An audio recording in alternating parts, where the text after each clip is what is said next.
कहानी नई तकनीकी प्रगति का विरोध। लेखक Madan Mohan, global humanity mission. भूमिका। किरणपुरा गांव अपनी प्राचीन परंपराओं और खेती के पारंपरिक तरीकों के लिए प्रसिद्ध था। यह गांव वर्षों से आत्मनिर्भर था, लेकिन तकनीकी प्रगति से अछूता रहा। गांव के बुजुर्ग तकनीकी बदलावों को एक खतरे के रूप में देखते थे, जो उनकी परंपराओं और सामूहिक जीवन शैली को समाप्त कर सकते थे। घटना का आरंभ। एक दिन सरकार ने घोषणा की कि किरणपुरा को स्मार्ट गांव परियोजना में शामिल किया जाएगा। इस परियोजना के तहत खेतों में ड्रोन तकनीक, स्वचालित सिंचाई प्रणाली और डिजिटल कृषि प्रबंधन को लागू करने की योजना बनाई गई थी। इस बदलाव को लागू करने के लिए एक युवा इंजीनियर अंशुल को गांव में भेजा गया। जैसे ही अंशुल ने अपनी योजनाओं को गांव के सामने रखा, बुजुर्गों का विरोध शुरू हो गया।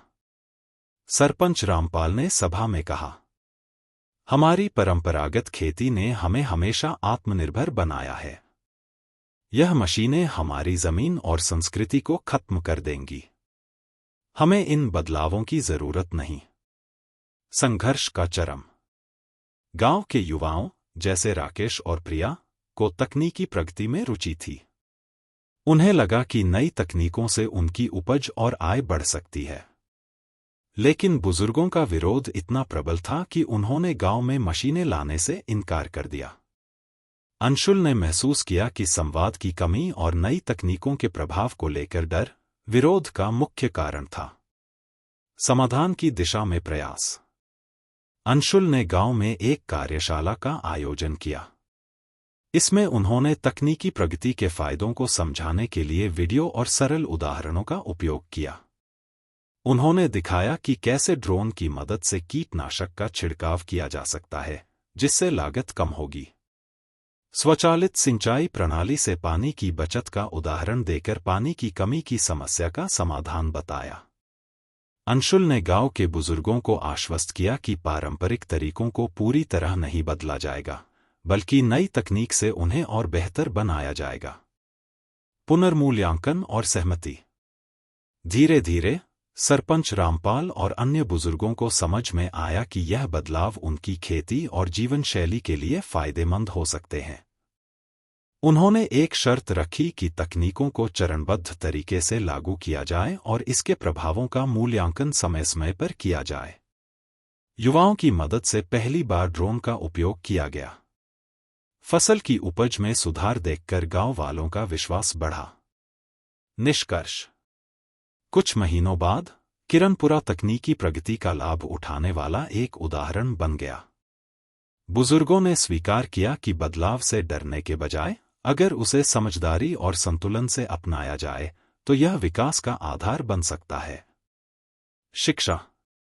परिवर्तन का विरोध स्वाभाविक है, लेकिन जब संवाद, समझ और सहभागिता के माध्यम से इसे अपनाया जाता है तो यह न केवल विकास की नई राह खोलता है, बल्कि परंपराओं और प्रगति के बीच सामंजस्य भी स्थापित करता है।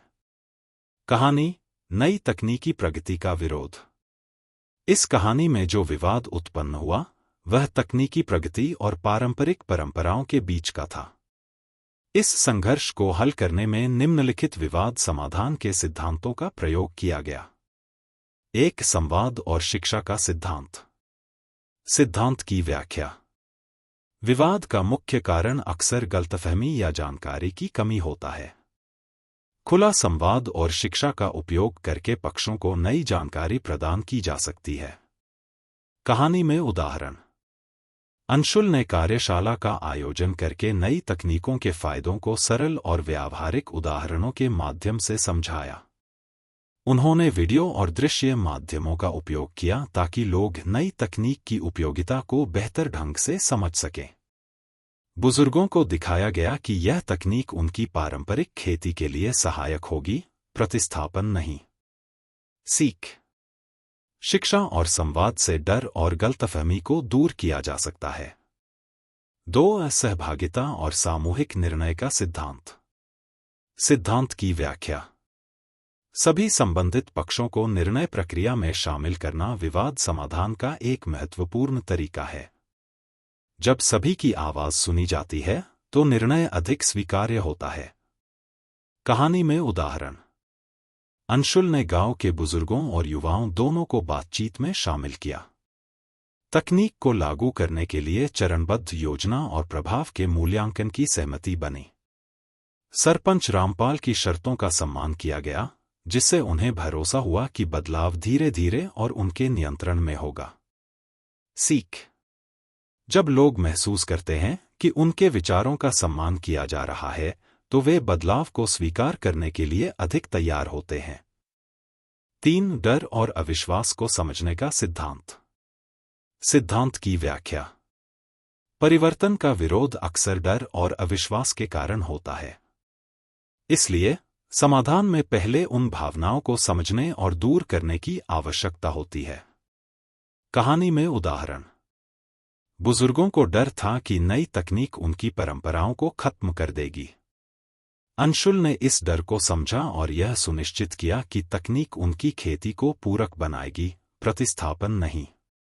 उन्होंने पारंपरिक और आधुनिक तरीकों के सामंजस्य पर जोर दिया। सीख। डर और अविश्वास को दूर करना परिवर्तन को सफलतापूर्वक अपनाने की कुंजी है। 4. छोटे स्तर पर परीक्षण और परिणाम दिखाने का सिद्धांत। सिद्धांत की व्याख्या। बड़े बदलावों को लागू करने से पहले छोटे पैमाने पर परीक्षण करके परिणाम दिखाना विरोध को कम करता है। कहानी में उदाहरण। युवाओं की मदद से पहली बार ड्रोन का उपयोग किया गया।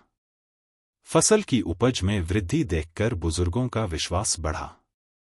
इससे साबित हुआ कि तकनीक उपयोगी और सुरक्षित है। सीख। परिणाम दिखाने से संदेह और प्रतिरोध को कम किया जा सकता है। 5. आपसी सम्मान और धैर्य का सिद्धांत। सिद्धांत की व्याख्या। किसी भी विवाद को सुलझाने में धैर्य और सभी पक्षों का सम्मान करना आवश्यक है। सम्मानजनक व्यवहार से लोग खुलकर अपनी बात कह पाते हैं। कहानी में उदाहरण। अंशुल ने बुजुर्गों और युवाओं दोनों के विचारों को धैर्यपूर्वक सुना। उन्होंने कभी भी बुजुर्गों की भावनाओं का अनादर नहीं किया, बल्कि उनके विचारों को समझने का प्रयास किया। इससे बुजुर्गों को महसूस हुआ कि उनकी परंपराओं का सम्मान किया जा रहा है। सीख। सम्मान और धैर्यपूर्ण व्यवहार से समाधान प्रक्रिया को अधिक सहज बनाया जा सकता है। निष्कर्ष।